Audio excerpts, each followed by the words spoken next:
अगर आप भी चाहते हैं SPG म्यूजिक एंटरटेनमेंट का वीडियो सबसे पहले आप तक पहुंचे, तो लाल बटन को दबाकर चैनल को सब्सक्राइब करें और साथ में बेल आइकन को दबाना ना भूलें। बोला बोला छठी मैया की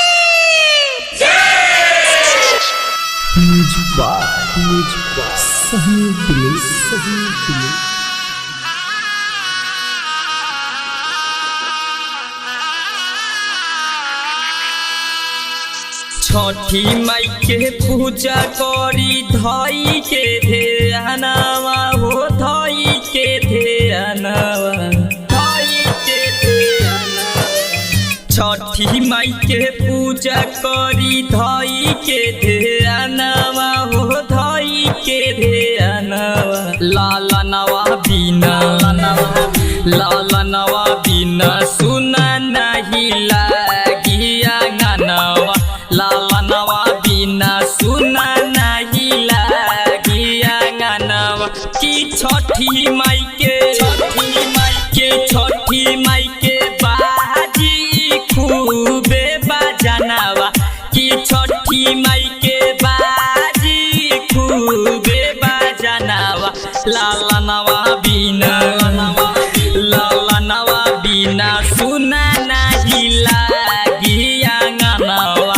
लाला नवा बिना सुना नहीं लागिया गानवा। आप सुन रहे हैं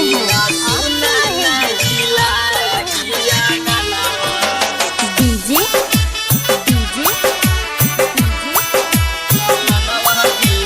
दिलीप शर्मा को,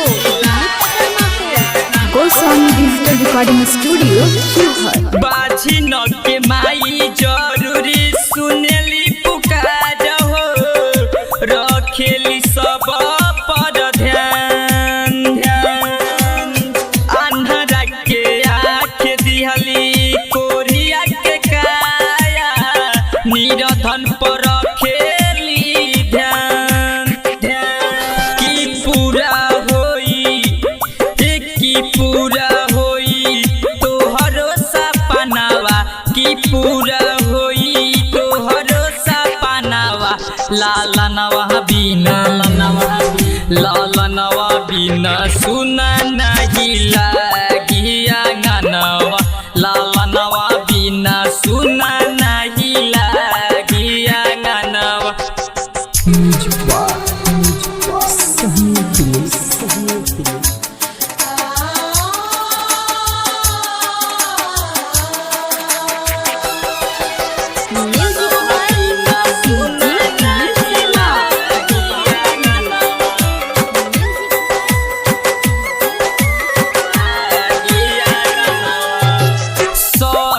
सारा बिजाई डहंडा देवत, छठी माई के घाट हो।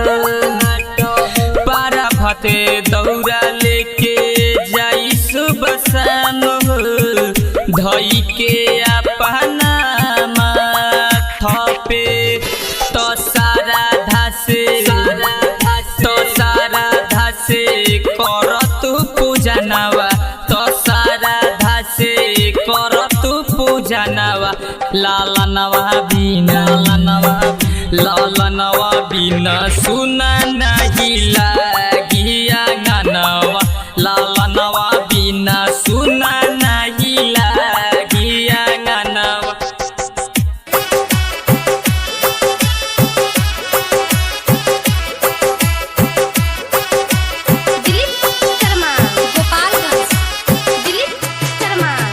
Goswami digital recording studio Sheohar.